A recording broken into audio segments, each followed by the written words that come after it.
Bismillahirrahmanirrahim. Alhamdulillah. Alhamdulillahi ala ihsanih wa syukru lahu ala taufiqihi wa amtinanih. Asyhadu an la ilaha illallah ta'ziman li sya'nih. Wa asyhadu anna Muhammadan abduhu wa rasuluhu da'iyan ila ridwanih. Salawatullahi alaihi wa ala alihi wa ashabihi wa ikhwanih.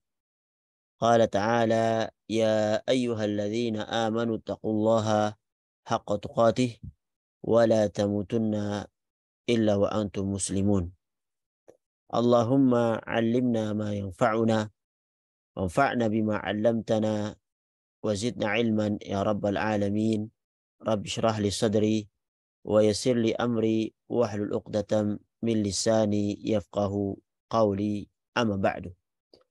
Segala puji bagi Allah Subhanahu wa taala yang telah mengumpulkan kita pada kesempatan yang berbahagia ini untuk sama-sama belajar mentadaburi ayat-ayat Allah Subhanahu wa taala yang ada di dalam Al-Qur'an, dan kita masih berada pada surat terakhir di juz 29, yaitu surat Al-Mursalat, untuk bagian yang kedua, yang mana surat Al-Mursalat ini menurut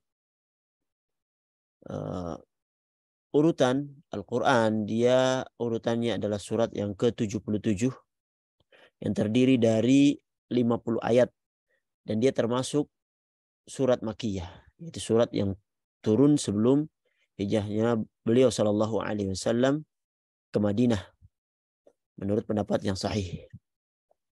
Dan surat Al-Mursalat ini berbicara tentang beberapa hal. Di antaranya, kalau kita ambil garis besarnya, di awal-awal surat Allah Subhanahu wa taala bersumpah dengan malaikat di dalam 6 ayat pertama untuk menentukan bahwasanya apa yang akan dijanjikan, itu hari kiamat, itu lawaqi', itu pasti terjadi. Kemudian poin kedua, dia berbicara tentang kejadian-kejadian yang ada di hari kiamat, tentang bintang-bintang yang dihapuskan, langit yang dibelah, gunung yang dihancurkan, rasul yang ditetapkan. Dan juga poin yang ketiga berbicara tentang azab bagi orang-orang yang mendustakan hari itu, dan kecelakaan yang besar bagi para pendusta. Dan Allah Subhanahu wa taala ulangi ayat ini beberapa kali. Kemudian beralih kepada bahwasanya Allah Subhanahu wa taala mampu untuk menciptakan manusia dari yang sebelumnya tidak ada menjadi ada. Dari asalnya mani, air yang hina, mima'in mahin, kemudian dikokohkan di dalam rahim seorang wanita, kemudian keluar menjadi bayi, menjadi dewasa, dan seterusnya sampai waktu yang ditentukan padanya untuk tinggal di muka bumi ini, yaitu kematian mendatanginya. Kemudian itulah beberapa ayat yang kita ambil pada pertemuan yang lalu, yaitu ayat 1 sampai ayat 24. Insyaallah ayat sekarang kita lanjutkan ayat 25 sampai ayat 50 yang berbicara kurang lebih pada poin kelima tentang ayat-ayat kauniyah, tentang apa yang kita lihat untuk membuktikan kemampuan Allah Subhanahu wa taala dan kemahakuasaannya. Kemudian nanti akan berbicara tentang neraka dan para penghuninya.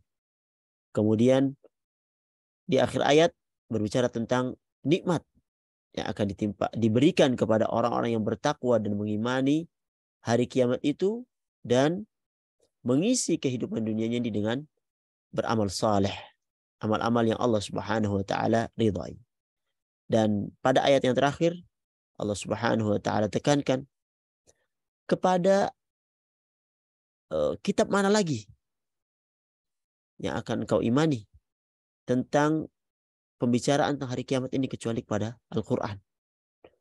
Al-Quran sudah lengkap membicarakan hal itu, dan tidak ada hujah bagimu lagi untuk tidak mengimani hari kiamat itu, karena Al-Quran telah menjelaskannya dengan gamblang.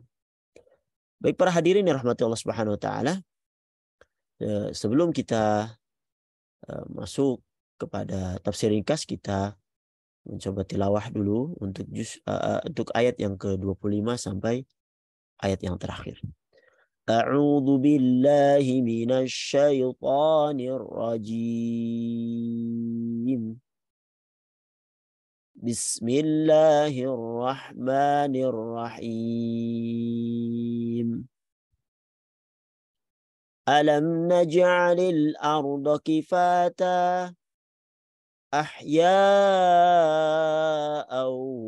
wa amwata وجعلنا فيها رواسي شامخات وأسقيناكم ماء فراتا ويل يومئذ للمكذبين انطلقوا إلى ما كنتم به تكذبون انطلقوا إلى ظل ذي 3 شعب لا ظليل ولا يغني من اللهب إنها ترمي بشرر كالقصر كأنه جمالة صفر ويل يومئذ للمكذبين هذا يوم لا ينطقون ولا يؤذن لهم فيعتذرون ويل يومئذ للمكذبين هذا يوم الفصل جمعناكم والأولين فإن كان لكم كيد فكيدون ويل يومئذ للمكذبين إن للمتقين في ظلال وعيون وفواكه مما يشتهون كلوا واشربوا هنيئا بما كنتم تعملون إنا كذلك نجزي المحسنين ويل يومئذ للمكذبين كلوا وتمتعوا قليلا إنكم مجرمون ويل يومئذ للمكذبين وإذا قيل لهم اركعوا لا يركعون ويل يومئذ للمكذبين فبأي حديث بعده يؤمنون. Para hadirin yang dirahmati Allah Subhanahu wa taala, surat Al-Mursalat adalah surat yang sangat luar biasa yang Allah Subhanahu wa taala turunkan kepada Nabi Muhammad sallallahu alaihi wasallam yang memberikan peringatan kepada kita sekalian akan pentingnya beriman kepada hari kiamat.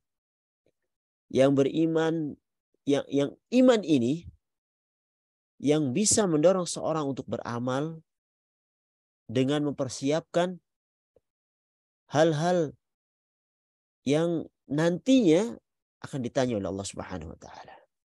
Karena seorang yang beriman kepada hari kiamat, dia akan mengetahui bahwasanya apa-apa yang diamanahkan Allah Subhanahu wa taala dunia ini akan dimintai pertanggungjawaban. Oleh karenanya dia sangat berhati-hati dalam bertindak dan berkata, dan dia beribadah pada Allah Subhanahu wa taala dengan ibadah yang Rasulullah Shallallahu alaihi wasallam ajarkan sebanyak-banyaknya. Agar apa? Agar dia bisa selamat di hari perhitungan yang mana mereka akan dibangkitkan dan dimintai pertanggungjawaban atas apa yang telah ia lakukan di dunia ini. Makanya sangat luar biasa di dalam ayat-ayat Makkiyah Allah Subhanahu wa taala menekankan para sahabat beliau Shallallahu alaihi wasallam dengan beriman kepada hari kiamat. Dan hal ini yang membuat mereka kuat. Mereka tidak hiraukan lagi hal-hal yang melukai mereka, bahkan kematian pun mereka rela asal mereka meninggal dalam keimanan kepada hari kiamat dan beriman kepada Rasulullah Shallallahu alaihi wasallam yang mana saat itu diingkari oleh para kafir Quraisy. Para hadirin rahmati Allah Subhanahu wa taala, kita lanjutkan ayat yang ke-25, alam naj'alil arda kifata. Itu tentang ayat-ayat kauniyah yang kita lihat, bukankah kami jadikan bumi itu untuk tempat berkumpul? Hal-hal yang mereka saksikan Allah jadikan dalil supaya mereka menyadari betul apa yang ada dalam Quran ini itu adalah benar dari Allah Subhanahu wa taala kepada Rasulnya Muhammad sallallahu alaihi wasallam diturunkan. Alam naj'alil arda kifata. Bukankah kami jadikan bumi itu tempat berkumpul? Ahya'an wa amwatan. Itu bagi yang masih hidup dan yang sudah mati. Waja'alna fiha rawasi. Waja'alna fiha rawasiya syamikhati wa asqainakum ma'an furata. Kami jadikan rawasi, yaitu padanya gunung-gunung yang tinggi.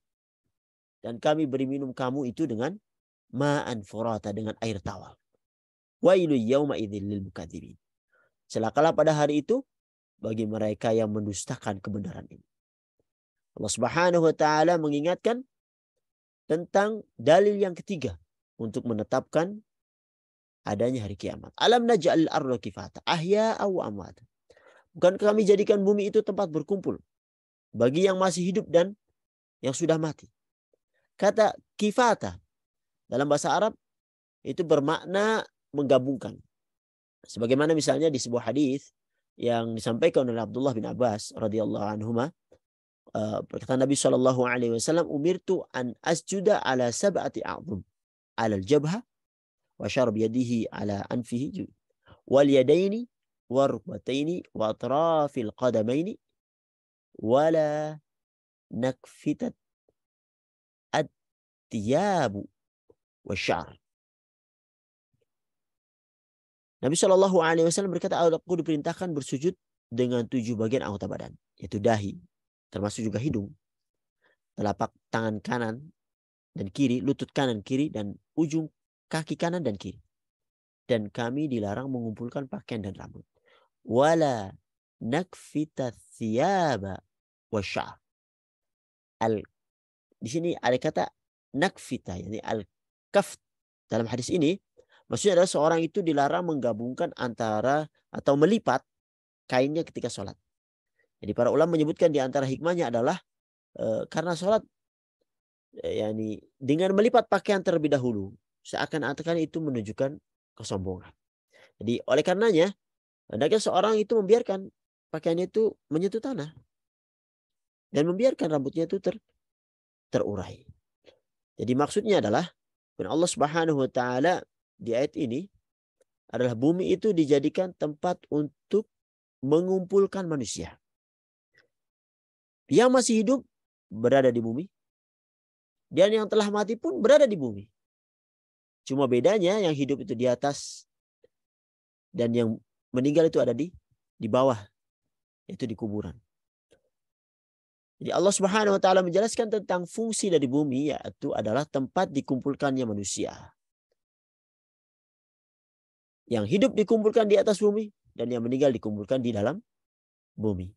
Para ulama menyebutkan bahwasanya ini merupakan dalil jika seorang itu meninggal dunia, maka dia harus dikubur. Sebab karena Allah Subhanahu wa taala menyebutkan ayat ini dalam bentuk imtinan, yaitu dengan anugerah. Bahwasanya tatkala beliau sallallahu alaihi wasallam dalam perang Badar, beliau menguburkan orang-orang yang meninggal dalam perang Badar itu meskipun mereka adalah orang kafir. Maka hukum asalnya adalah manusia harus dikuburkan ketika meninggal kecuali dalam keadaan darurat. Oleh karenanya para ulama sangat mengingkari sebagian atau perbuatannya yang dilakukan oleh orang-orang non-muslim seperti Hindu atau sebagian orang-orang Romawi yang dahulu yang mereka itu membakar mayat. Demikian pula orang-orang Persia, jika ada yang meninggal itu mereka menempatkannya di tengah-tengah padang Sahara supaya apa? Supaya dimakan oleh burung-burung dan binatang buas. Dan mereka mengatakan bahwa itu bentuk penghormatan kepada mayat. Dan ini tidak benar. Kemudian Allah Subhanahu wa taala lanjutkan wa ja'alna fiha rawasiya syamikhati wa asqainakum ma'an furata. Dan kami jadikan padanya, yaitu di bumi itu, gunung-gunung yang tinggi, dan kami beri minum kamu dengan air yang segar. Dalam beberapa ayat Allah Subhanahu wa taala menyebutkan tentang fungsi gunung. Di antaranya di Quran surat An-Nahl misalnya ayat 15, wa alqa fil ardi rawasiya an tamida bikum wa anharu wa subulan la'allakum tahtadun. Dan Allah Subhanahu wa taala menancapkan gunung di bumi ini agar bumi itu tidak goncang bersama kamu. Dan dia menciptakan sungai-sungai dan jalan-jalan agar kamu mendapatkan petunjuk. Jadi perlu diketahui bahwasanya ayat ini dijadikan bahan ejekan oleh orang-orang Nasrani. Mereka mengatakan Allah Subhanahu wa taala menciptakan gunung agar bumi tidak berguncang. Akan tapi kenyataan gunung-gunung itu adalah sebab gempa. Bagaimana bantahnya? Adapun bantahan untuk mereka, bahwasanya para ulama menjelaskan bahwasanya gunung itu sebagai pasak. Dan yang menjulang ke bawah itu lebih panjang daripada yang menjulang ke atas. Allah Subhanahu wa taala sebutkan di Quran surat An-Naba ayat 7, wal jibala autada, dan gunung-gunung sebagai pasak. Ahli geologi menyebutkan bahwasanya fungsi gunung sebagai pasak tersebut untuk mengurangi getaran lempengan bumi. Karena apa? Karena menurut mereka lempengan bumi itu senantiasa bergerak. Maka jika ada gunung yang menahannya, maka jika tidak ada gunung yang menahannya, maka ini bisa sering menyebabkan gempa. Akan tetapi tatkala ada gunung, maka guncangan tadi itu akan tertahan. Oleh karenanya, tatkala terjadi gempa, yang hancur adalah lokasi yang jauh dari gunung. Sementara lokasi yang berada di dekat gunung itu aman-aman saja. Nah, adapun gunung yang mengeluarkan lahar panas, maka pembahasannya ini berbeda. Karena Allah Subhanahu wa taala juga berbicara hal yang lain dalam hal ini. Dan tidak ada yang menjelaskan hakikat gunung seperti yang ada di agama kita, agama Islam. Coba kita lihat di orang-orang Yunani. Mereka menganggap gunung itu sebagai sesuatu yang mulia. Sehingga apa? Mereka mengatakan bahwasanya dewa-dewa itu tinggal di gunung. Demikian pula misalnya orang-orang Jepang yang mengagungkan gunung Fuji misalnya. Atau orang India yang mengagungkan gunung Himalaya. Dan mereka mengatakan bahwasanya dewa-dewa mereka itu berada di gunung-gunung. Sebagaimana pula misalnya di Indonesia yang mengagungkan Gunung Agung misalnya. Yang intinya, menurut sebagian mereka, gunung adalah tempat yang megah. Tempat Tuhan-Tuhan atau dewa-dewa mereka berkumpul. Adapun Islam menganggap gunung adalah makhluk Allah Subhanahu wa taala yang diciptakan untuk menghiasi bumi agar bumi itu tidak terjadi goncangan. Kalau kita perhatikan misalnya di Injil, misalnya di Injil Matius 17 22 disebutkan, ia berkata kepada mereka, ini terjemahannya ya, karena kamu kurang percaya, sebab aku berkata kepadamu sesungguhnya sekiranya kamu mempunyai iman sebesar biji sesawi, maka kamu dapat berkata kepada gunung ini pindah dari tempat ini ke sana. Maka gunung ini akan pindah dan tak akan ada lagi yang mustahil bagimu. Ini di Injil Matius. Maka jika kita tanyakan kepada mereka tentang sebesar apa iman mereka sekarang, tentu mereka akan menjawab bahwa iman mereka itu lebih besar daripada biji sawi. Maka seharusnya mereka sekarang telah bisa memindahkan gunung hanya dengan sekali perintah. Kalau kita pahami ya. Akan tapi siapa yang bisa mempraktekkan ayat ini? Jika tidak, maka iman mereka semua kacau. Jadi sungguh aneh penjelasan orang-orang Nasrani yang menyebutkan bahwasanya gunung-gunung dalam kitab mereka itu sungguh jauh dari kata logis dan ilmiah. Tidak seperti yang ada di dalam Islam. Wallahu a'lam. Para hadirin yang rahmati Allah Subhanahu wa taala, ini adalah dalil ketiga yang Allah Subhanahu wa taala bawakan. Dalil yang Allah Subhanahu wa taala akan bawakan ini menerangkan tentang Allah yang menjadikan bumi, menjadikan matahari, menjadikan bulan, menjadikan gunung-gunung, menjadikan air untuk diminum dan yang lainnya. Maka jika semua ini Allah Subhanahu wa taala mampu ciptakan, maka tentu membangkitkan manusia pada hari kiamat adalah hal yang mudah bagi Allah Subhanahu wa taala. Ini adalah dalil yang Allah Subhanahu wa taala terangkan kepada Abu Jahal dan teman-temannya. Bahwasanya apa? Inna adzab rabbika lawaqi'. Kebangkitan hari kiamat itu hal yang mungkin terjadi. Dan dengan menjelaskan keadaan dan apa yang terjadi di bumi, Allah Subhanahu wa taala menekankan akan keesaannya. Dan Allah Subhanahu wa taala adalah yang berhak untuk disembah. Allah Subhanahu wa taala berfirman, "In taliqu ila ma kuntum bihi tukadzibun." Akan dikatakan kepada mereka, pergilah kamu mendapatkan apa? Yaitu azab yang dahulu kamu dustakan. Jadi kelak pada hari kiamat, Allah Subhanahu wa taala akan berikan azab kepada orang-orang musyrik yang dahulu mendustakannya. Dan ini sebuah penghinaan yang besar kepada orang-orang yang akhirnya dari apa yang ia ingkari itu diperlihatkan sesuatu yang ia dustakan.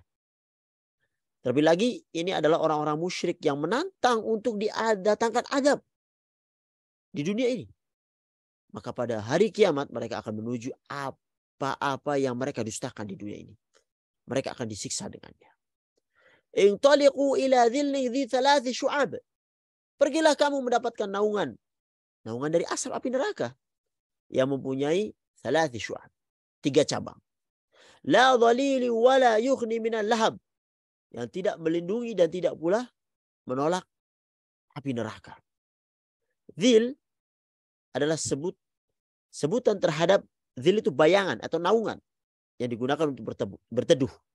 Jadi ketika orang-orang musyrikin itu diazab, mereka merasakan panas yang sangat luar biasa dari api neraka. Jadi apa? Mereka itu menginginkan adanya naungan yang mengurangi rasa panas yang mereka rasakan. Ketika itu Allah Subhanahu wa taala memerintahkan mereka untuk menuju suatu naungan, akan tetapi bukan naungan yang menyenangkan atau yang meninggikan mereka. Namun apa? Naungan yang mengerikan, yang sangat sungguh mengerikan. Mereka berkeinginan mendapatkan naungan, akan tapi Allah Subhanahu wa taala berikan naungan kepada mereka yang panas. Naungan yang mampu membakar mereka. Para ulama mengatakan, saking panasnya neraka jahanam, maka api neraka itu mengeluarkan asap yang tebal sampai dikira itu adalah zil, itu naungan. Di asap tersebut dinamakan as-suradiq. Dengan lalu asap itu yang naik ke atas kemudian menjadi zil, jadi naungan, dan terpecah menjadi tiga cabang.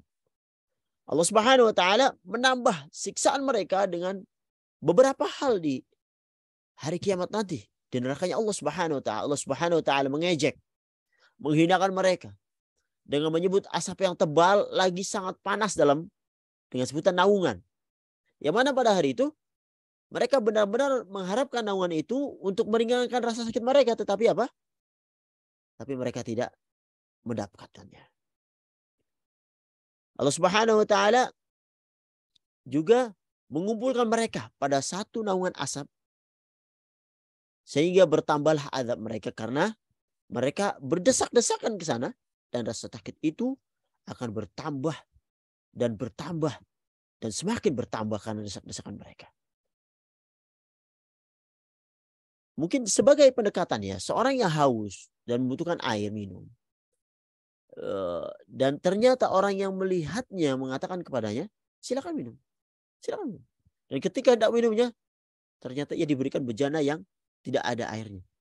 Tentunya ini adalah siksaan yang lain dari siksaan yang telah ada. Dan ini sakit yang lain dari kesakitan yang mereka rasakan. Allah musta'an. Innaha tarmi bisyararin kal qasr. Sungguh neraka itu menyemburkan percikan api sebesar dan setinggi Qasr, istana. Ka'annahu jimalatun sufar.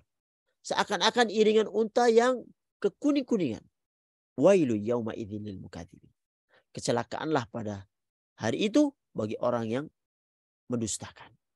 Innaha tarmi bisyararin kal qasr.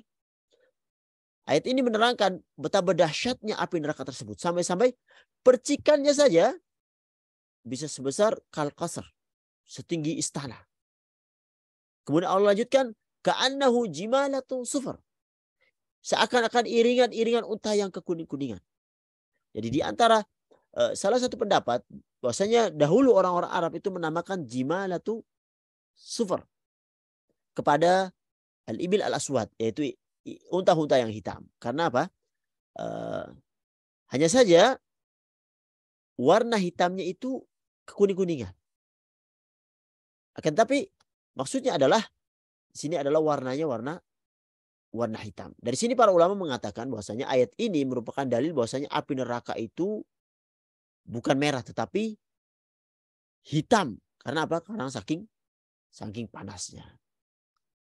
Hadza yaumul la yantiqun. Inilah hari yang saat mereka itu tidak dapat berbicara. Wala yu'dzanu lahum faya'tadzirun. Dan tidak diizinkan kepada mereka untuk mengemukakan alasan-alasan agar mereka dimaafkan. Wailu yauma idzil lil mukadzibin. Celakalah pada hari itu bagi mereka yang mendustakan. Jadi pada hari kiamat kelak terdapat beberapa tahapan yang akan dilalui oleh manusia. Yang kelak ada tahapan di mana orang-orang kafir itu bisa berbicara mengeluarkan hujah mereka. Akan tapi apa? Ada tahapan di mana mereka tidak bisa lagi berbicara. Karena apa? Karena uzur mereka itu tidak diterima oleh Allah Subhanahu wa ta'ala. Coba lihat Quran surat Yasin ayat 65. Al-yawma nakhtimu ala afwahihim. Pada hari ini kami tutup mulut mereka. Wa tukallimuna aydihim wa tashhadu arjuluhum bima kanu yaksibun. Tangan mereka berkata kepada kami dan kaki mereka akan memberi kesaksian terhadap apa yang dahulu mereka kerjakan. Di Quran surat Fussilat ayat 21 Allah Subhanahu wa taala menyebutkan wa qalu li juludihim lima syahidtum alaina qalu antaqana Allahu alladhi antaqa kulla syai' wa huwa khalaqakum awwala marratin wa ilaihi turja'un. Mereka berkata kepada kulit mereka, mengapa kamu itu menjadi saksi terhadap kami? Kulit mereka menjawab, yang menjadikan kami dapat berbicara adalah Allah Subhanahu wa taala yang juga menjadikan segala sesuatu itu dapat bicara. Dan dialah yang menciptakan kamu yang pertama kali dan hanya kepadanya kamu akan dikembalikan. Di Quran surat Toha ayat 108, yauma idzin yattabi'una ad-da'iya la 'iwaja lahu wa khasha'atil aswatu lirrahmani fala tasma'u illa hamsa. Pada hari itu mereka mengikuti panggilan penyeru, yaitu para malaikat, tanpa berbelok-belok atau membantah. Dan semua tunduk dan semua suara itu tunduk merendah kepada Allah Subhanahu wa taala yang Maha Pengasih, sehingga yang kamu dengar pada saat itu hanyalah bisik-bisik saja. Jadi pada hari kiamat kelak ada berbagai fase. Yang ada fase di mana mereka itu bersuara keras. Ada fase yang mereka berbisik-bisik karena ketakutan. Dan ada fase di mana mereka tidak dapat lagi berbicara. Seperti yang dijelaskan oleh ayat-ayat ini. Kemudian Allah lanjutkan. Hadza yaumul fasli jama'nakum wal awwalin. Inilah hari keputusan. Pada hari ini kami kumpulkan kamu dan orang-orang yang terdahulu. Fa in kana lakum kaidun fakidun. Maka jika kamu itu punya tipu daya, maka lakukanlah tipu daya itu. Lakukan tipu daya itu terhadapku. Wailu yauma idzil mukadzibin. Celakalah pada hari itu bagi yang mendustakan kebenaran. Sebagian ulama menyebutkan bahwasanya ayat ini itu merupakan azab nafsan. Yaitu azab yang menyakitkan hati penghuni neraka. Karena apa? Dalam ayat ini Allah memberikan penghinaan dan ejekan kepada mereka dengan menantang kepada mereka untuk membuat makar kepada Allah Subhanahu wa taala. Sebagaimana dunia mereka sering berbuat makar kepada Rasulullah Shallallahu alaihi wasallam. Dan dalam ayat ini Seakan Allah mengatakan jika kalian membebaskan diri kalian, silakan lakukan. Coba. Bisa enggak? Maka selain jasad mereka diazab oleh Allah Subhanahu wa taala, nafs, jiwa mereka pun disiksa oleh Allah Subhanahu wa taala.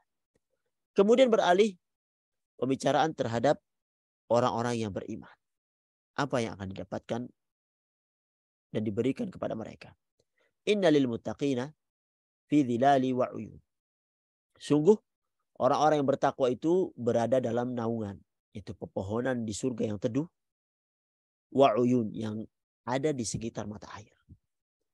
Wa fawakiha mimma yashtahun, dan buah-buahan yang mereka sukai. Kulu washrabu hani'an bima kuntum ta'malun. Makanlah dan minumlah dengan rasa nikmat sebagai balasan dari apa yang dulu telah kamu kerjakan. Inna kadzalika najzil muhsinin. Sungguh demikian kami memberi balasan kepada orang-orang yang muhsin, orang-orang yang berbuat baik. Wailu yauma idzil lil mukadzibin. Celakalah pada hari itu bagi mereka yang mendustakan kebenaran. Jadi setelah Allah Subhanahu wa taala menyebutkan tentang penghuni neraka, Allah Subhanahu wa taala membicarakan yang kebalikannya, yaitu tentang penghuni surga. Allah Subhanahu wa taala menyebutkan innal muttaqina fi dhilali wa uyun wa fawakiha mimma yashtahun. Sungguh orang-orang yang bertakwa itu berada dalam naungan pepohonan surga yang teduh dan di sekitar mata air dan buah-buahan yang mereka sukai.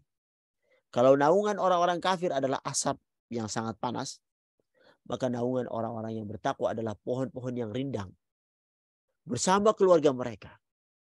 Sebagaimana Allah Subhanahu wa taala sebutkan di Quran surat Yasin ayat 55 sampai 56, inna ashabal jannatil yauma fi syughulin fakihun. Hum wa azwajuhum fi dhilalin 'alal araiki muttaqiun. Sesungguhnya penghuni surga itu pada hari itu bersenang-senang dalam kesibukan mereka.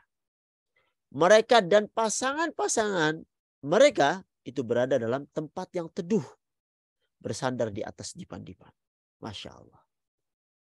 Sebagian para ulama menafsirkan bahwasanya kesibukan penghuni surga adalah itu dengan berhubungan suami istri antara mereka. Sebagian para ulama. Dan al-araik dalam ayat ini maknanya adalah tempat tidur yang telah dihiasi. Dan disitulah para penghuni surga itu memiliki kesibukan dengan istri-istri mereka, Masya Allah. Sementara orang-orang kafir itu sibuk dengan apa? Dengan asap panas di sisi mereka. Kemudian Allah sebutkan wa fawakiha mimma yashtahun, dan buah-buahan yang mereka sukai. Buah apapun yang diinginkan oleh penghuni surga, maka buah tersebut langsung hadir di hadapan mereka. Dan buah-buah di surga itu tidak mengenal musim. Buah-buah di surga juga tidak perlu dipanjat. Hanya tinggal memetik. Seperti yang Allah sebutkan di Quran surat Al-Haqqah ayat 23, qutufuha daniyah. Buah-buahan yang dekat. Buah-buah apapun yang ada itu bisa diambil dengan mudah. Karena di surga itu tidak ada kesusahan. Kulu washrabu hani'an bima kuntum ta'malun. Dikatakan kepada mereka, makan dan minumlah dengan rasa nikmat sebagai balasan dari apa yang telah kamu kerjakan. Inna kadzalika najzil muhsinin. Sungguh demikian itu kami memberikan balasan kepada orang-orang yang muhsin, orang-orang yang berbuat baik. Wailu yauma idzil lil mukadzibin. Celakalah pada hari itu bagi siapa yang mendustakan kebenaran. Ayat ini menjadikan dalil bahwa tidak mungkin seorang itu masuk surga kecuali dengan melakukan sebab-sebab yang bisa memasukkan mereka ke surga. Dan di antara sebab seorang masuk surga adalah beramal saleh. Allah Subhanahu wa taala Maha Adil. Allah Subhanahu wa taala memberikan balasan sesuai dengan kadar amal seseorang. Allah Subhanahu wa taala sebutkan di Quran surat Al-An'am ayat 132, walikullin darajatu mimma amilu wa ma rabbuka bighafilin amma ya'malun. Dan masing-masing orang itu ada tingkatannya. Itu sesuai dengan apa yang mereka kerjakan. Dan Tuhanmu tidak lengah terhadap apa yang mereka kerjakan. Maka janganlah kita malas dengan beramal soleh. Karena apa? Karena amal soleh itu yang kita lakukan itu menjadi derajat kita di surganya Allah Subhanahu wa taala. Jadi sangat berbeda balasan bagi orang yang bersedekah dengan sedekah banyak dan balasan orang yang sedekahnya sedikit.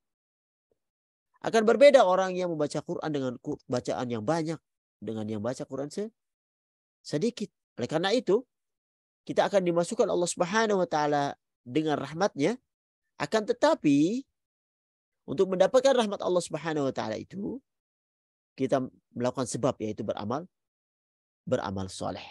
Dan amal soleh banyak dan sedikitnya itulah yang menjadi barometer untuk membedakan hambanya di dalam tingkatan di surganya nanti. Para hadirin yang rahmati Allah Subhanahu wa taala, kulu wa tamattau qalilan innakum mujrimun. Kembali ayat kepada pembicaraan kepada orang-orang kafir. Kulu wa tamattau qalilan innakum mujrimun. Yang ada di dunia ini dikatakan kepada orang-orang kafir, makan dan bersenang-senanglah kalian di dunia ini sebentar. Wailu yauma idzil lil mukadzibin.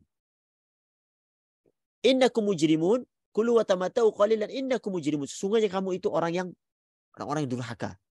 Makanya wailu yauma idzil lil mukadzibin. Celakalah pada hari itu bagi mereka yang mendustakan. Allah Subhanahu wa taala mengingatkan bahwa umur seorang itu di dunia ini itu sebentar.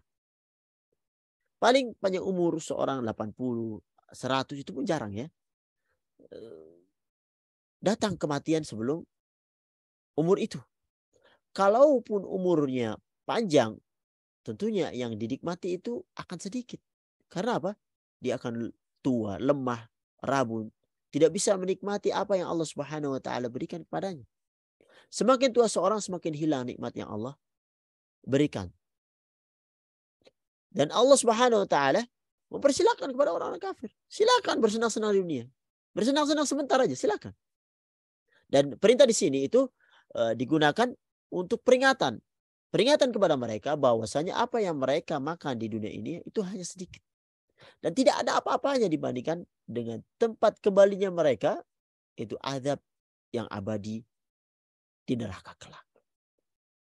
Apa yang mereka lakukan di dunia ini? Wa idza qila lahum urka'u la yarka'un. Itulah yang mereka lakukan. Apabila dikatakan mereka rukuklah, mereka tidak mau rukuk. Masuk Islam, tidak masuk Islam. Wailu yauma idzil lil mukadzibin. Celakalah pada hari itu bagi mereka yang mendustakan kebenaran. Fabi ayyi haditsin ba'dahu yu'minun. Maka kepada ajaran manakah selain Al-Quran mereka akan beriman? Sebagaimana telah disebutkan di awal pembahasan, maka firman Allah Subhanahu wa taala, wa idza qila lahum urka'u la yarka'un, pada pertemuan yang lalu, dan apabila dikatakan kepada mereka rukuklah, mereka tidak mau rukuk. Maksudnya adalah ketika mereka itu diperintahkan untuk beriman, karena ini adalah surat Makkiyah ya, yang merujukan surat Makkiyah, membawa ayat ini kepada orang-orang kafir yang ada di Mekah. Ketika disuruh rukuk, maksudnya beriman, mereka enggan untuk beriman. Karena apa? Karena untuk rukuk, untuk sholat, mereka hendaknya beriman dulu. Tidak mungkin orang melakukan sholat tidak beriman. Sholatnya tidak diterima. Itu yang membawa surat ini itu kepada surat Makkiyah. Kemudian di ayat yang terakhir, Allah Subhanahu wa taala menyebutkan fabi ayyi haditsin ba'dahu yu'minun. Maka kepada ajaran manakah selain Al-Quran ini mereka akan beriman.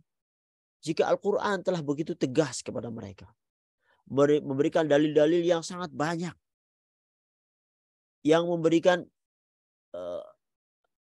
ancaman-ancaman yang jelas, mereka tidak mau beriman, lalu ajaran mana lagi yang mereka akan imani selain Al-Quran ini? Mana lagi yang bisa membuat mereka itu menjadi sadar dan beramal untuk kehidupan yang abadi?